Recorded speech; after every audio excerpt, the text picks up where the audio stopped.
ပါစေပြန်လဲသုံးသပ်ပါတင့်ပေါ်တကယ်တန်မိုးထားတဲ့လူတစ်ယောက်ကိုတင်နာကျင်အောင်လုပ်မိတဲ့အခါသူတို့ကတင့်ကိုမေတ္တာမပြတ်ပဲလေးလေးစားစားဆက်ဆံနေသေးတယ်ဆိုရင်တင်တစ်ခုခုကိုဆုံးရှုံးလိုက်ရပြီဆိုတာတင်ကိုယ်တိုင်မရိပ်မိသေးတာပဲဖြစ်တယ်တင်ဆုံးရှုံးလိုက်ရတာဟာလူတစ်ယောက်တည်းမဟုတ်ပါဘူး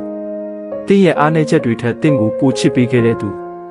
တင်နဲ့မထိုက်တန်တဲ့အချိန်မှတော့တင်ကိုပဲအချိန်ချင်းရွေးချယ်ခဲ့တဲ့သူဖြူစင်တဲ့စိတ်ဝိညာဉ်တစ်ခုကိုပါဆုံးရှုံးလိုက်ရတာပါလူအတော်များများကတော့တစ်ခါလောက်အမှားလုံးမိတာနဲ့အဆက်အသွယ်ဖြစ်ကြတယ်မုန်းတီးကြတယ်ပြီးတော့တင်ဟာသူတို့ဘဝမှာမရှိခဲ့ဘူးတလူမျိုးနေသွားတတ်ကြတယ်အရင်ကဘလောက်ပဲတစ္ဆာရှိခဲ့ပါစေဘလို့အမှတ်တရတွေပဲရှိခဲ့ပါစေသူတို့ရဲ့ယုံကြည်မှုကိုတစ်ခါလောက်ဖျက်ဆီးလိုက်တာနဲ့အားလုံးဟာအပြီးတိုင်ဆက်သိမ်းသွားတတ်ပါတယ်ဒါပေမဲ့တချို့သောနှလုံးသားတွေကတော့ထူးခြားတယ်နာကျင်ရရင်တောင်မှတင့်ပေါ်ဆက်ပြီးဂရုစိုက်ဖို့အကြောင်းပြချက်တွေကိုသူတို့ရှာနေတတ်ကြသေးတယ်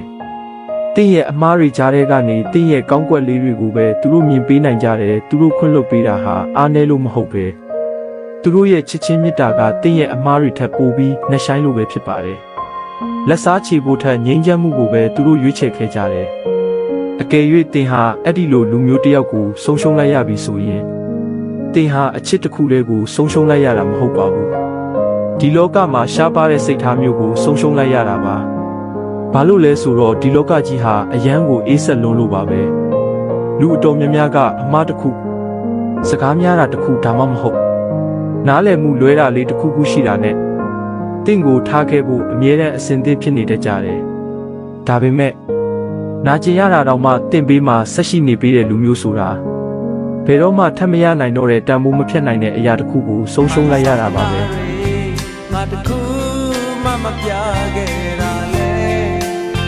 မင်းအတီးပါပဲပြန်လဲသုံးသပ်ပါတင့်ပေါ်တကယ်တန်မိုးထားတဲ့လူတစ်ယောက်ကိုတင်နာကျင်အောင်လုပ်မိတဲ့အခါသူတို့ကတင့်ကိုမေတ္တာမပြတ်ပဲလေးလေးစားစားဆက်ဆံနေသေးတယ်ဆိုရင်တင်တစ်ခုခုကိုဆုံးရှုံးလိုက်ရပြီဆိုတာတင်ကိုယ်တိုင်မရိပ်မိသေးတာပဲဖြစ်တယ်တင်ဆုံးရှုံးလိုက်ရတာဟာလူတစ်ယောက်တည်းမဟုတ်ပါဘူးတင်ရဲ့အားနည်းချက်တွေထက်တင်ကိုပိုချစ်ပေးခဲ့တဲ့သူ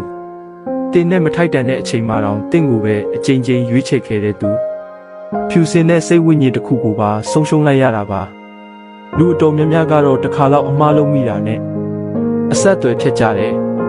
မုန်းတီးကြတယ်ပြီးတော့တင်ဟာသူတို့ဘဝမှာမရှိခဲ့ဘူးတလူမျိုးနေသွားတတ်ကြတယ်အရင်ကဘလောက်ပဲတစ္ဆာရှိခဲ့ပါစေဘလို့အမှတ်တရတွေပဲရှိခဲ့ပါစေသူတို့ရဲ့ယုံကြည်မှုကိုတစ်ခါလောက်ဖျက်ဆီးလိုက်တာနဲ့အားလုံးဟာအပြီးတိုင်ဆက်သိမ်းသွားတတ်ပါတယ်ဒါပေမဲ့တချို့သောနှလုံးသားတွေကတော့ထူးခြားတယ်နာကျင်ရရင်တောင်မှတင့်ပေါ်ဆက်ပြီးဂရုစိုက်ဖို့အကြောင်းပြချက်တွေကိုသူတို့ရှာနေတတ်ကြသေးတယ်တင့်ရဲ့အမားတွေကြားထဲကနေတင့်ရဲ့ကောင်းကွက်လေးတွေကိုပဲသူတို့မြင်ပေးနိုင်ကြတယ်သူတို့ခွင့်လွှတ်ပေးတာဟာအားနည်းလို့မဟုတ်ပဲသူတို့ရဲ့ချစ်ချင်းမေတ္တာကတင့်ရဲ့အမားတွေထက်ပိုပြီးနှဆိုင်လို့ပဲဖြစ်ပါတယ်လက်စားချေဖို့ထက်ငြိမ်းချမ်းမှုကိုပဲသူတို့ရွေးချယ်ခဲ့ကြတယ်အကယ်၍တင်ဟာအဲ့ဒီလိုလူမျိုးတစ်ယောက်ကိုဆုံးရှုံးလိုက်ရပြီဆိုရင်တင်ဟာအချစ်တစ်ခုလေးကိုဆုံးရှုံးလိုက်ရတာမဟုတ်ပါဘူးဒီလောကမှာရှားပါတဲ့စိတ်ထားမျိုးကိုဆုံးရှုံးလိုက်ရတာပါဘာလို့လဲဆိုတော့ဒီလောကကြီးဟာအယမ်းကိုအေးဆက်လွန်းလို့ပါပဲလူအတော်များများကအမှားတစ်ခုစကားများတာတစ်ခုဒါမှမဟုတ်နားလည်မှုလွဲတာလေးတစ်ခုခုရှိတာနဲ့တင့်ကိုထားခဲ့ဖို့အမြဲတမ်းအစဉ်သင့်ဖြစ်နေတတ်ကြတယ်ဒါပေမဲ့နာကျင်ရတာတော့မှတင့်ပေးမှဆက်ရှိနေပေးတဲ့လူမျိုးဆိုတာဘယ်တော့မှထပ်မရနိုင်တော့တဲ့တန်ဖိုးမဖြတ်နိုင်တဲ့အရာတစ်ခုကိုဆုံးရှုံးလိုက်ရတာပါပဲငါတခုမှမပြခဲ့တာ